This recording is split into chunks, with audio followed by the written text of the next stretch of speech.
great to be with you today. My name is John Millette. Welcome to our podcast, Leaving Your Legacy Stories About Homeownership.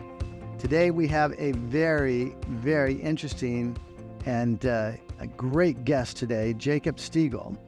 And the reason why I invited Jacob today is that he has been able to transcend getting to the number one spot in his agency during the last 2 years, Keller Williams here in Westlake Village. And yet he's only been in the business 5 years. So he's been able to do a lot more transactions and at much higher volume at loan amount and purchase price than most agents do. And so I wanted to bring him in because he was able to come up to speed really fast. And I think that there's something that we all can learn from it. And I think that we can also get an idea of what his mannerism is and what we can do to always looking for a way to increase the business. We're always looking for ways to help our clients understand the sacred nature of homeownership, that it's not just walls, it's really an extension of our essence, and that there is so much to offer as real estate professionals in the market of what it is that we can offer our clients and our friends and our neighbors and loved ones. So, Jacob, it's great to have you. Yeah, I appreciate it. Thanks for being here, man. This is great. I mean, you are a top guy. And no, I appreciate the intro. Definitely blew it out. Yeah, so we want to see what's going on. So, I'm going to be asking you lots of questions. Ask anything you'd like. And I think the thing that I want to know, first of all, is what people are listening would want to know right away, is they would want to know what it is that you're doing right now. Because this market's been a little bit challenging. Right. The rates have come down a little bit, so we're seeing that there's an improvement in that, right? Yes. But yet still, people are still wondering what's going on. Yeah, I mean, I think right now what we're seeing as far as my business goes is a lot of multiple offers, a lot of crazy over-asking situations. I don't know if everywhere around the country is seeing this kind of thing, but as far as my business and clientele goes, we're seeing, $250,000, $300,000 over asking currently still with 6.5% interest rates, which is crazy. Wow. And what price points is that in for your home? That's generally around like $1.5 million to $2 million. Okay. So we're seeing a lot of activity. I think right now coming out of 2023, which was a crazy tough year for everybody. Right. I think my business was down like 60-70% from the year prior. Yeah. And I know I'm not the only one. I know there's a lot of people. No, you're still the top agent. Yeah. So it was one of those things where I think last year was so challenging. So many people, buyer-wise and sellers, were so discouraged because the rates were 8.5, crazy percentages. Mm-hmm. I remember at one point looking at a $1.2 million house with $1 million loan on it. Your monthly payment was $13,000. Yes, that's right. I don't know many people buyer-wise that can just pay $13,000 a month. I can just fork that out and still live my life and have kids and be able to qualify for that. Yeah. It's crazy. So I think coming out of that, this year, everybody, it's 6.5%. You lose that 2% deal, and it's, so many people are more apt to buy. A lot of people are less afraid. So we're seeing so much more activity. And how are you communicating that? How are you communicating to your clients that now is the time to move forward? I'm not a big pusher as far as clientele goes. I generally have a normal conversation. So when I speak with people, if they're like, oh, is right now a good time? I say it's always a good time, I don't think there's ever a bad time to jump in the market. It's a matter of your personal threshold. Mm-hmm. So I always try to have that conversation and explain to them, it's like, if this is comfortable for you and you're willing to do it, then it's a good time for you to buy. Sure. If you're not willing to do it, or if this is a stretch or a financial hardship, then it might not be the right time for you to do something. And I think that's where me personally, I connect with a lot of people, is because I'm not one of those agents that's going to be, hey, 6.5%, you lost 2% from last year, you should buy right now. It's like the best time. I'm not that guy. Yeah. Or I'm just like, hey, listen, if it's comfortable for your family means, let's take a look, see what's out there. If it's not, then it's not. It's no big deal. I'm here no matter what. Yeah. I kind of play things very calm and casual. And I think that's just my personality. Well, I think it also imbues a lot of trust from your clients because they know that you're not after the heat, right? Exactly. You want to just do what's best for them. Yeah, I'm trying not to push people out of their means. You know what I mean? So how are you able to how are you able to talk to, because one thing I've noticed about you working with you a little bit is that you really are out there connecting. Right. So tell me about that, because, you know, you can connect to connect, Mhm. you can connect to make sales, Yep. right? And it seems like you're really smooth and you connect to just connect. Yeah. So You know, and a lot of just to finish that, and a lot of people have kind of a hidden agenda why they want to connect. Yeah. But you don't seem to have that agenda. You seem to go, I just am interested in you, man. yeah, and I think that's always been who I've been in my life, is somebody that's just kind of conversational and curious. Like I always enjoy hearing people's stories. You know, I grew up in the entertainment industry, so Oh, for tell me me, about that. yeah, so growing up like around movies and television and stuff like that, like you hear so many incredible stories and you meet so many walks of life that to me it's always been something of, you know, I just love hearing where people come from and what they do and how they've gotten to where they are at this current state. Mm-hmm. They don't have to be the richest person in the room. They don't have to be the, you know, biggest movie star in the world, but everybody has such an incredible story as to like how they got to where they are. So I've always found it really interesting, no matter where I am, connecting with people, just asking questions and being like, hey, if you don't mind, like, you know, do you live out here? Where are you from? How'd you get to Westlake Village, Los Angeles, wherever you may be? Yeah. You know, what steps in your life led you to here? And, you know, I lead it in a very curious sense. I'm 28 years old. So like to me, I ask people all the time, very open-endedly, like, hey, John, if you don't mind me asking, like, I'm 28. If you were in my shoes right now, what would you do to get to where you are? Oh my gosh, that's And great. people love that Yeah. because it just keeps the conversation flowing. But it's also, I'm genuinely curious as to like how people have navigated life. Yeah. And I think in doing that, my networking is so much different than everyone else because I'm not, hey, let me get a sale from you, you know, Right. let me talk real estate and slide that real estate comment in there anywhere I possibly can. It's really just like, hey, I live in this area. You live in this area. We have common ground already. Let's talk, have a conversation. Let me learn a little bit about your life. You learn a little bit about my life. And if real estate comes up, it comes up. Yeah. But at the end of the conversation, I know at least I have a colleague and a friend. And if somewhere down the road they end up as a client, fantastic. If not, then I know I'll see you around town. And how is it that you keep in touch with them? I mean, you make the contact. I know that we talked about it a little bit, where if you're at lunch and you're alone, you know, you go find somebody to go sit down with. Yeah. Which is amazing. Yeah. I like people. You know what I mean? I'm not a loner type of person. Mm-hmm. My head by itself is a scary place. You know, I don't like to be alone. Yeah. As bad as that is, you can ask my wife. She'll account for it. But yeah, I don't do well by myself. So I like to be around people. I like to talk, and it's led to some really interesting paths. Because when I was growing up, I used to just never say no to anything. It would be like, hey, do you want to work on this with me? Sure, no problem. Like, maybe it'll lead somewhere cool.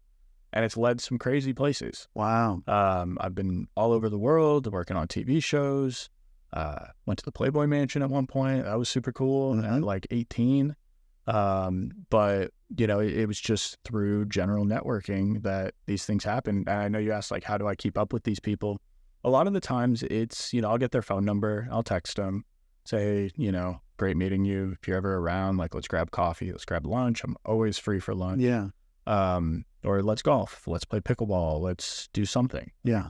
Hey, are you into cars? Let's go cruise over, you know, to Malibu on the weekend and whatever. Like, I'll find some common ground, but that's kind of just the way that I treat my business. And I feel like that's why it's kind of pushed in. And it's almost like when the way that you're connecting and working with people, Jacob, it's almost like you are going into the niche of each individual person. Right. And, you know, they say the riches are in the niches, and you're really into people themselves. Yep. And I think that is amazing, because then it's like, okay, if not today, it'll be another time. Exactly. Yeah. And I think it's one of those I tell people a lot, I think I told you this, like I've had clients that I've met and 24 hours later, I'm like watching their kids. Wow. I mean, Yeah, give me an example. So I had a client that lived in Calabasas. I got them as an online lead. It was 8:30 on like a Friday night.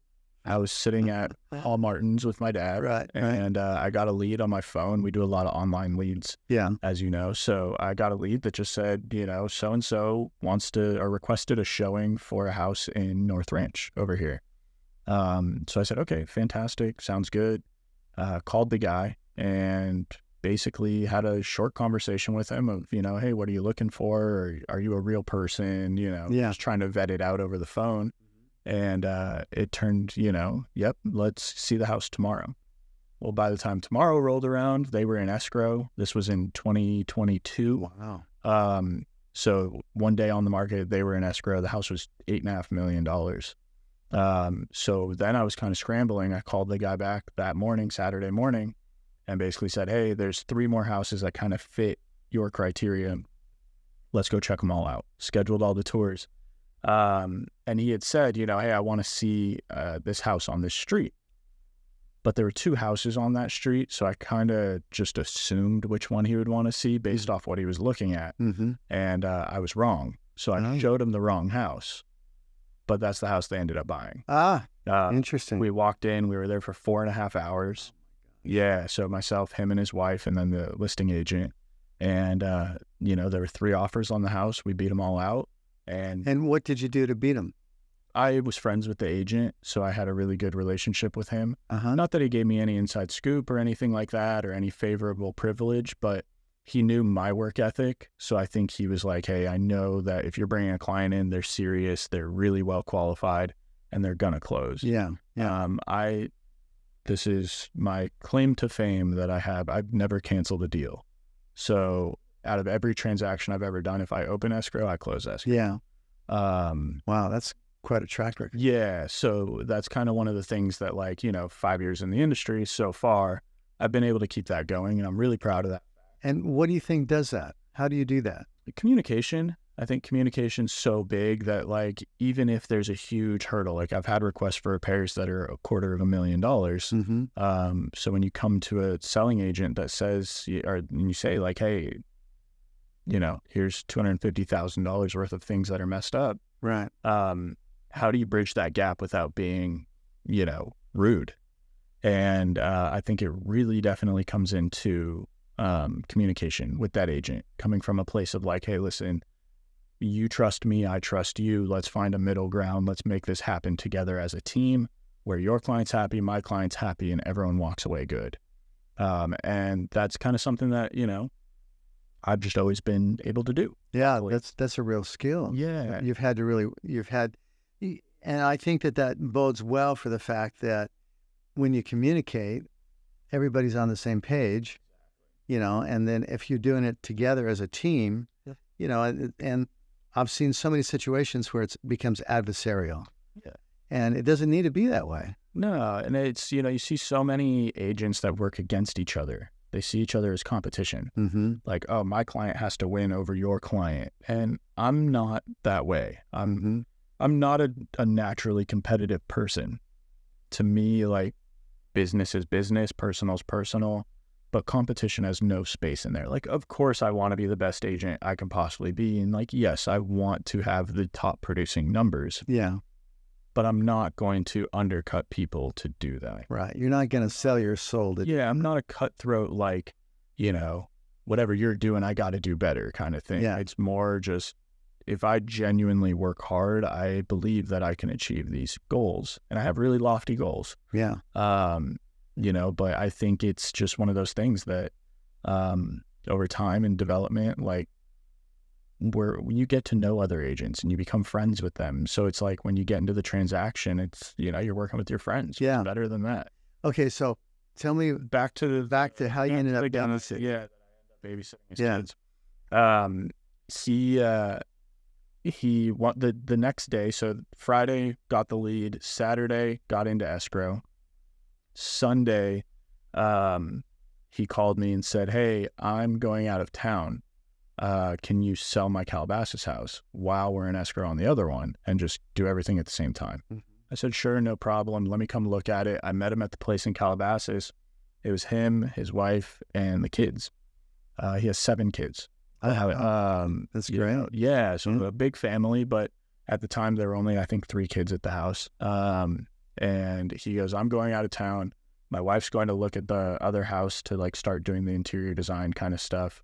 Can you just hang with the kids? Here's the key to the house. And then send me over a contract, do your photos, get the house sold by the time I come back. Wow. And I was like, okay, sounds good. So I ended up getting the keys to the house on like Sunday.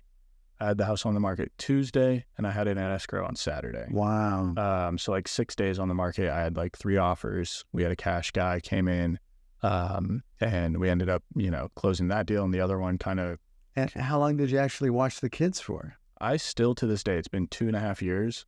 Anytime they go out of town, my wife and I watch their kids. Is that right? Yeah. Wow. Their kids were the ring bearer and flower girl in our wedding. Like, wow. They've become part of our family. So when you really go into the niches, you really go into a deep personal relationship. Yeah. Like I take their daughter to cheer practice. I go to their kids' football games, went to their kids' graduations and all that kind of stuff. Like we're family. Right, right. And I would assume that you do that for a lot more of your, you may not babysit their kids, but you're involved with their lives. Totally, yeah. So like, that's just one example of somebody that's kind of crossed into being like a really amazing like family friend and client at the same time. But, that's just one of few, but every once in a while you get an amazing client person that, really becomes close. Yeah. But I offer it to all my clients. Oh, that's really I'll do anything. Okay, so the question that I really like to ask is I like to ask, people don't graduate from school with the idea that they want to be a real estate agent, professional, right? No. It just generally is not what happens. And so, you find yourself, going along, and then all of a sudden you come across this amazing opportunity, which is real estate sales. Most people don't realize what an amazing profession it can be. Yep. And so how did you get to that? So this is where my life story gets a little interesting. Like I said, I worked in the entertainment industry. So I was training to be a camera operator. That was my goal in life. Was to be a cinematographer. Okay. I've always been into cameras. I built drones growing up. Like I worked for a drone company. I did sales for them, but being around production. So once I was probably like 15, I started working on more like commercials and things like that during the summer times. And I was working with my friends shooting projects and things. Okay, now where did the love for cameras come in? My whole family's in entertainment, so just being around it, I think I knew I wanted to be in the entertainment industry. I just didn't know what I wanted to do. And then I went to get a summer job, and this drone company was hiring, and I ended up working there and just fell in love with cameras. Everything about it was like camera forward and tech forward, which really fit to kind of my niche as far as like my eye goes. And I just got obsessed with it and stayed with cameras, started doing photography, still photography, set photography, anything I could do with cameras. And, just worked my way up. But, so I started working in the entertainment space.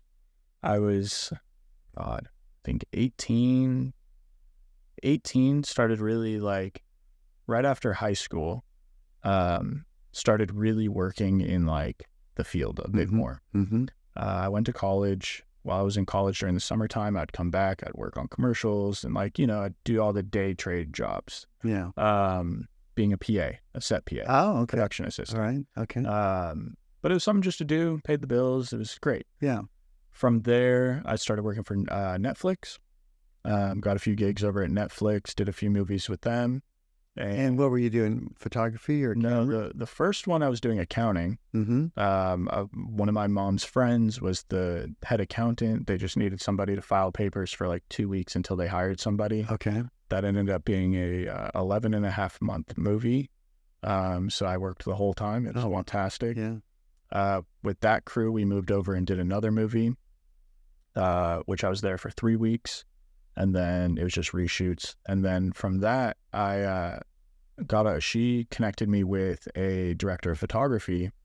And I started doing commercials again for this director of photography as a camera PA. Uh-huh. So like tables and, tying up all their junk, getting them lunch and stuff like that. Yeah. And then one of the producers that I became friends with from that started working for Disney on Star Wars. So I went over and started working on Star Wars. I interviewed for the director of photography's assistant position. Yeah. He was a big Academy Award-winning director of photography, like somebody in the camera space that I dreamed of working for, plus being a kid growing up, like what cooler show to work on than Star Wars, Yeah. So I got like my dream job. And unfortunately, during that time, I ended up having a cancer scare. So I had a mass in my neck, like the size of a baseball. So I was in and out of the hospital getting tests done. They thought I had lymphoma for a long time. Yeah.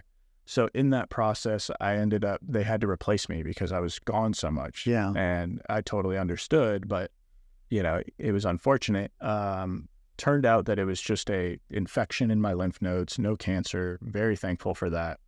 But while I was in the hospital recovering, my now wife, girlfriend at the time said, hey, why don't you get a job or like look at something to do? Because all the shows had staffed up for their seasons already. So I was out of work. Mm-hmm. So I just didn't know what to do. She goes, you're good with people, like look at real estate. So I did.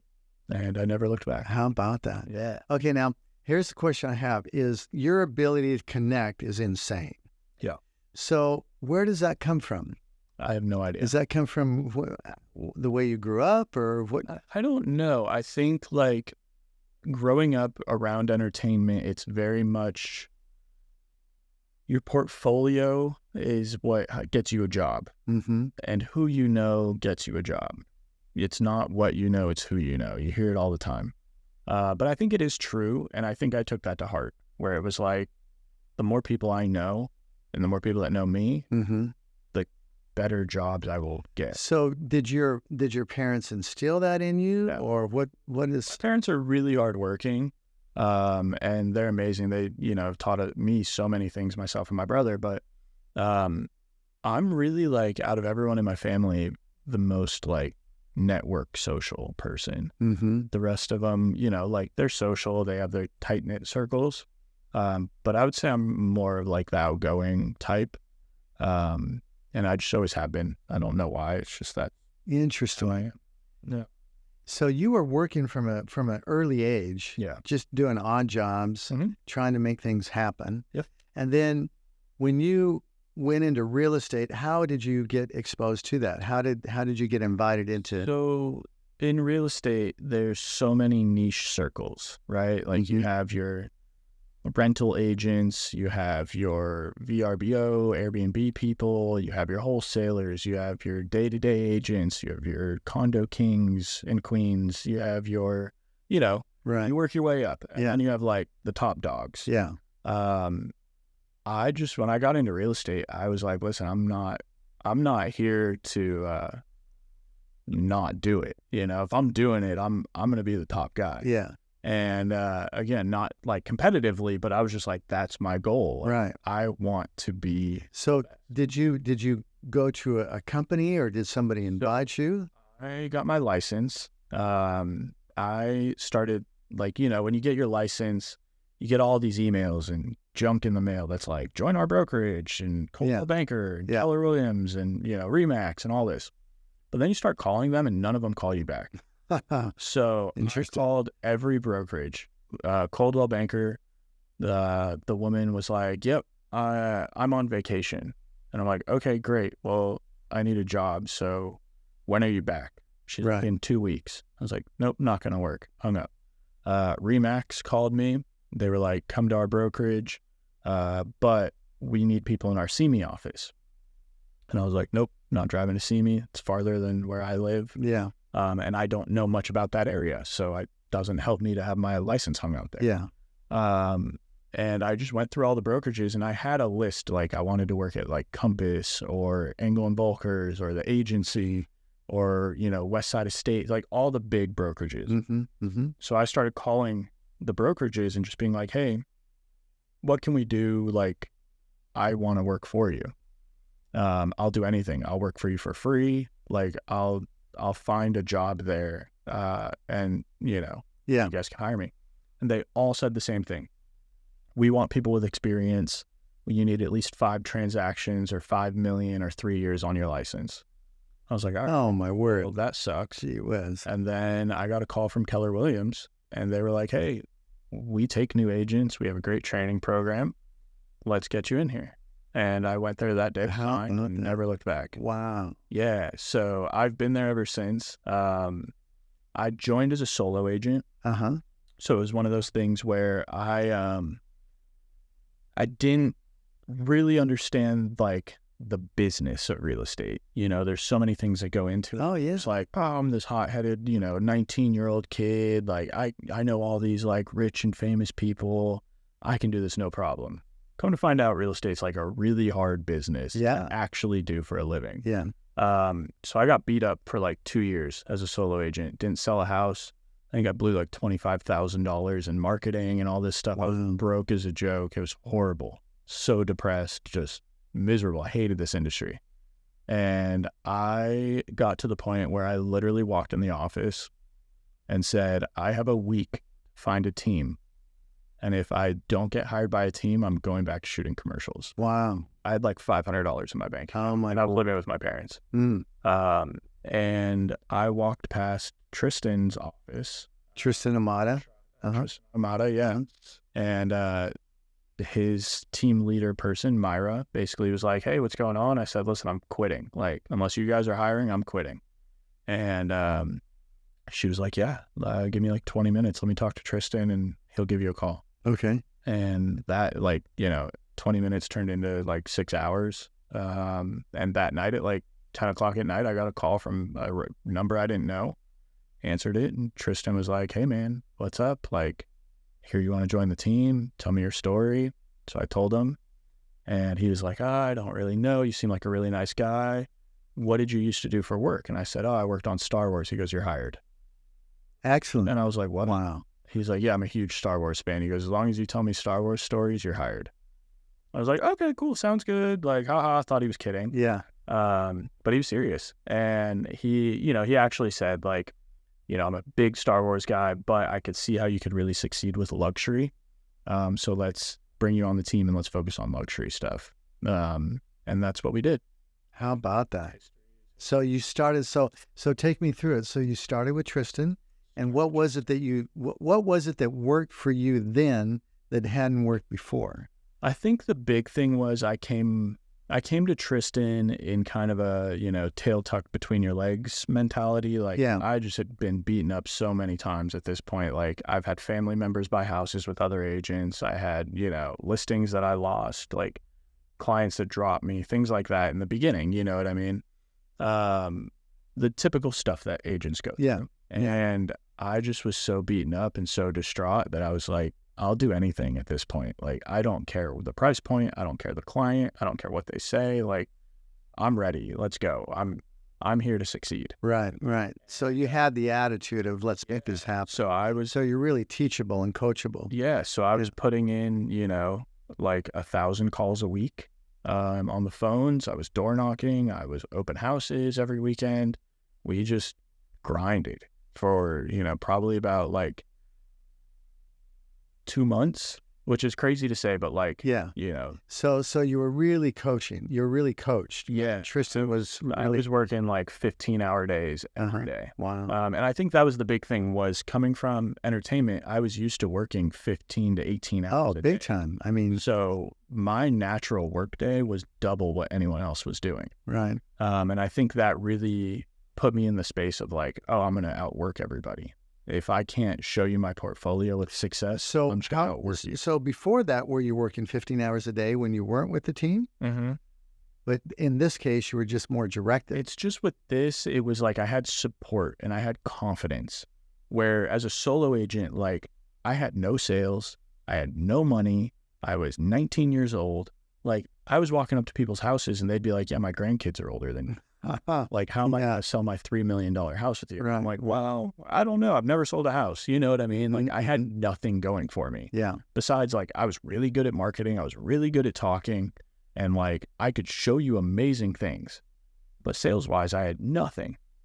To fast forward being on the team, like, I instantly came into a wealth of knowledge, coaching, direction, marketing expense, like, plus team sales. Yeah. So then my whole vision was like, I'm now a successful agent from the start. Like, I don't have to leverage the fact that I'm 19 and I don't know anything about this business and I've never sold a house. Yeah. I'm 19, well, 20 at the time. Or, no, I'm 28 now. So actually it was like 23. Okay. But you know what I mean? Like, Yeah. I'm young. My team has sold hundreds of millions in real estate and we know what the hell we're doing.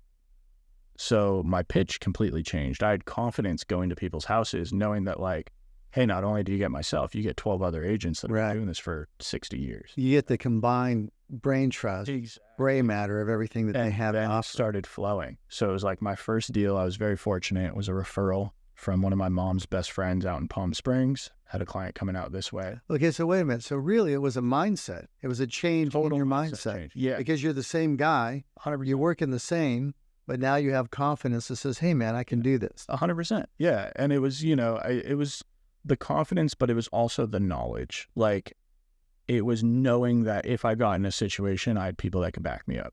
You know, it's really interesting to say that because even though you're part of family, there are family members that before didn't want to refer you because they didn't feel comfortable turning over that referral, even though you're connected as familial, right? All of a sudden, it's like, hey, I start marketing that, like, my team is, you know, X, Y, and Z, and the phone starts buzzing, you know? So, yeah, it was, I think, second month on the team, really fortunate again, referral from my mom's best friend. Had a client coming out from Palm Springs, wanted to buy a house out here. But the problem with it was her husband had just passed away. She didn't want to work with a male agent. So if I wasn't on the team, I would have lost the client. Luckily, we had a woman on the team that was similar age to the client. I partnered with her. We got the deal done. Excellent. 2 weeks after we closed that one, I got an online lead. Guy wanted to see a house in Malibu Canyon, so like edge of Agora, Malibu. And he was like $5 million all cash. I had no idea what to do with it, but like, same thing. Called the guy one day, second day showed him a house. I think I showed him like 5 houses, became friends with him, and ended up working with Jordan Cohen on my second deal, which was the most intimidating thing I've ever done in my life. I bet, yeah. Because it was going from nobody, like, here I am, this is my second deal, to working with literally the number one RE/MAX agent in the world. I felt like I was just going to get steamrolled the whole time. I was like, we're not getting anything. Like, this is going to be like, we just bow down and kiss his feet because this is how it's going to be. He's going to walk all over me. Turned out he was the nicest guy on the planet. Like, we had a great time. We're still friends. And it was really refreshing to work with somebody that was amazing and at the top of the business. Wow. I mean, what an experience. Yeah. So it was incredible. Learned so much from him. And we still talk, and you know what I mean? We brainstorm a lot of fun stuff. Yeah. You know, from there, it just snowballed. And then it was, you know, once you got the couple flakes of snow rolling, you, man, you can get that snowball going. You keep pushing the snowball down the hill. Yeah. You know, and you just work hard and put your nose down and keep it going. So I can see that your previous experience, because one thing that a lot of real estate professionals, I find, they underestimate their story. Right. They underestimate where they came from. And I think that in your particular case, the way that I see it is because of the way you grew up, it was the entertainment business. You know, I mean, the great thing about the entertainment business is you get such a diverse group of individuals, which I just love. That's why I love living in Southern California. Yeah. And I just love that because you get to meet so many different people. And so you bring that with you to where it's like, hey, man, I'm with you. I'm here for you. It doesn't matter who you are. And I think it was one of those big things was like, I grew up where I was used to showing people why they should hire me. Like I sold myself. I am the product. Yeah. And whether you want to buy it or not is how good I show you I am. So when I transitioned that to real estate, it was kind of the same thing where it was like, I wasn't selling houses. I was selling myself. Yeah. Houses sell themselves, like for more or less turn. Yeah. When people see a home they like, they're going to buy it, right? Yes, it comes down to marketing and stuff like that, but my personality isn't going to sway you or push you to buy a house. If you like it, you're going to buy it. Yeah. If you don't, you're not. I could be the nicest guy. I could be the best salesman on the planet. It might or might not happen. Yeah. But if I'm really good at my job and I'm really good at pitching myself, they're more apt to work with me to find them a house. Right. You know what I mean? Right. People are going to work with who they trust. And Exactly. yeah. No. So I think that's I don't devalue my story growing up at all. I think it has a huge component as to like who I am now. Yeah. And I think, I kind of give everything to it, So a couple more questions for you.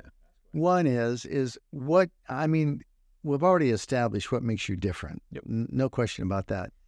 If you could kind of give it in a little bit of a summary form, what is it that makes you different? Why would someone want to work with you versus another agent? So I'll say I'll give you a quote and then I'll give you my actual answer.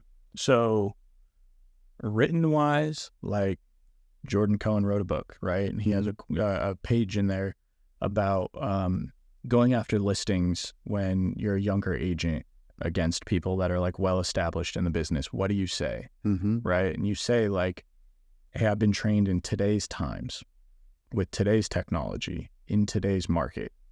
I'm not an agent that's been here 20, 30, 40 plus years. Right. That might be stuck in their old ways. Yeah. And you're getting the newest and best technology working with me and the newest and best strategies to maximize your house.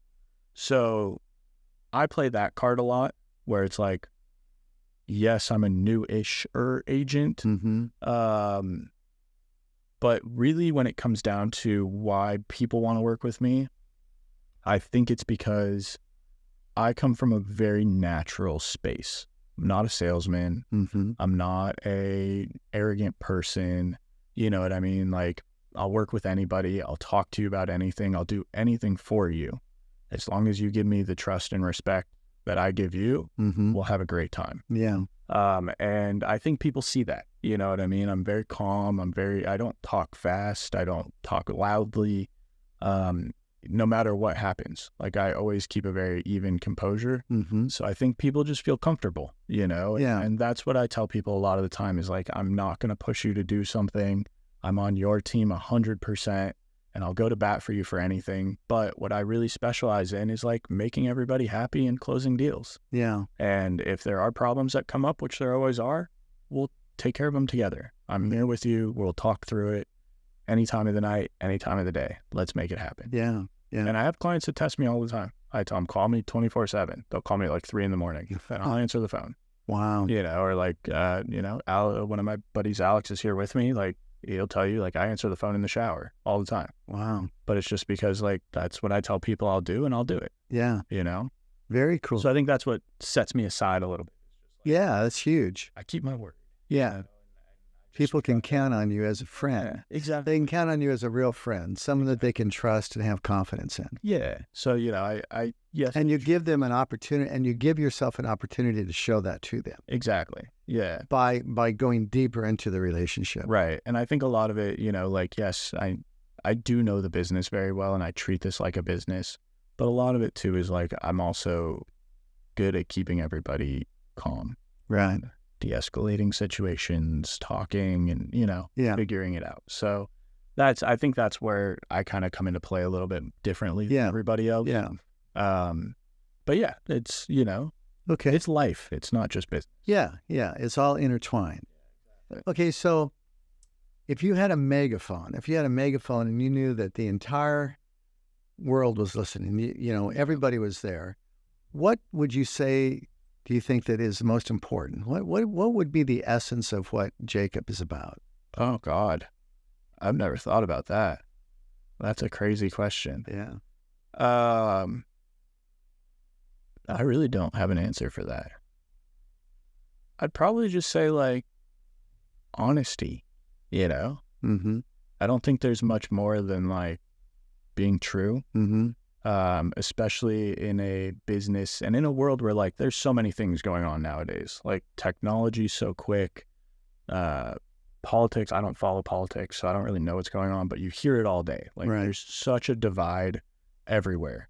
Yeah. And I think it comes from a lot of like information so fast now that you don't know what's vetted and what's not. Mm-hmm. And anyone can say anything.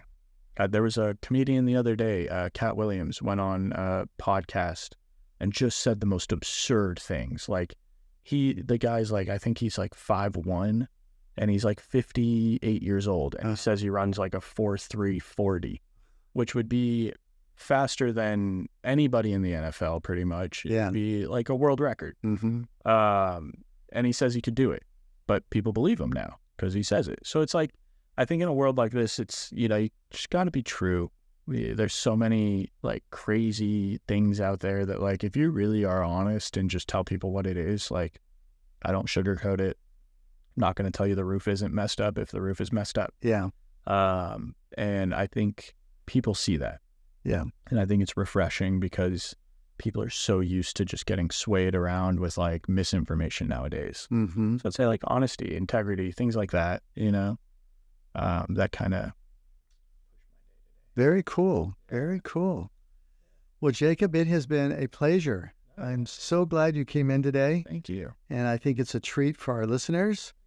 And so, man, this has been great. It's been fantastic. Thank you so much for having me. It's, you know, I don't do these very often, but I always think they're really fun. And hopefully, you know, there's somebody that listens. And if they listen to even a little bit of it, hopefully got a little knowledge. You know?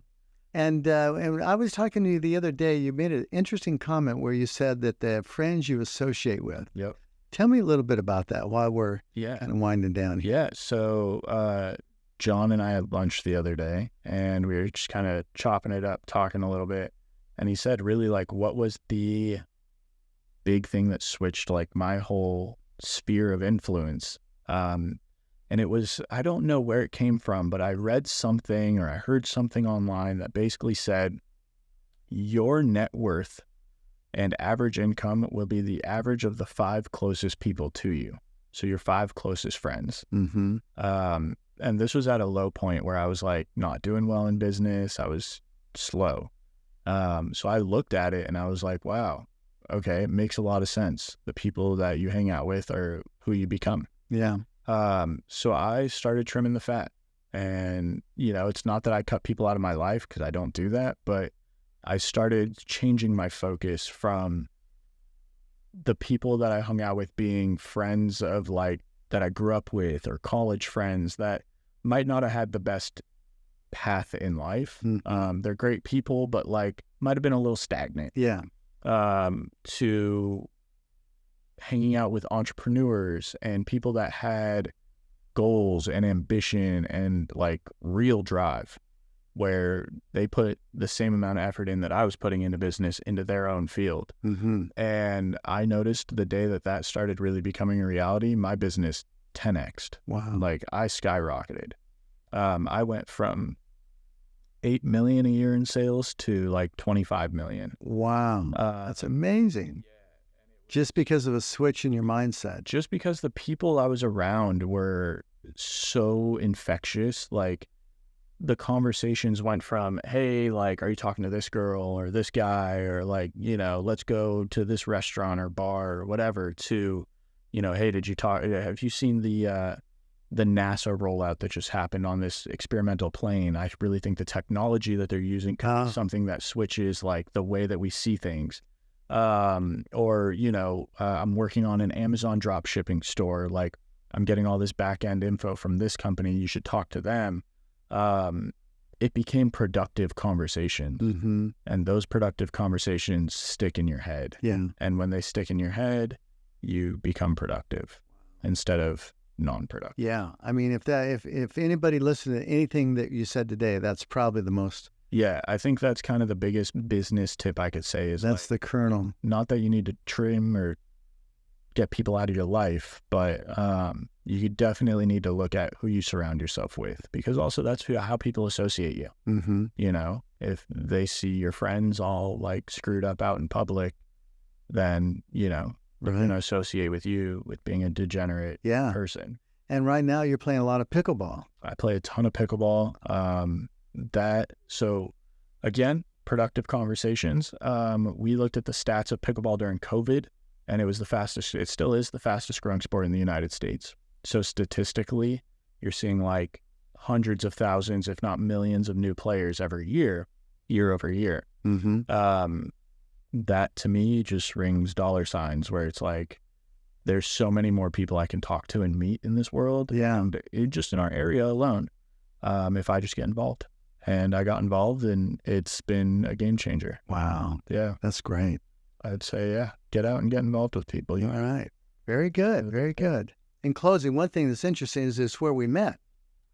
And I met you at Sherwood Country Club with Tristan doing a lunch and learn for real estate professionals.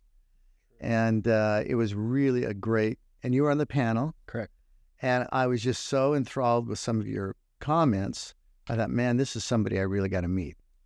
And so now we're being able to meet, and hopefully we'll be able to do some work together. Yeah, definitely. I mean, like, you know, we're definitely like-minded people in this business. So I think it's fun to see, like, coming from where we, like you said, where we met at a panel to now podcast. And hopefully this year we'll be able to link up on some transactions and get some work done. That sounds great. Yeah.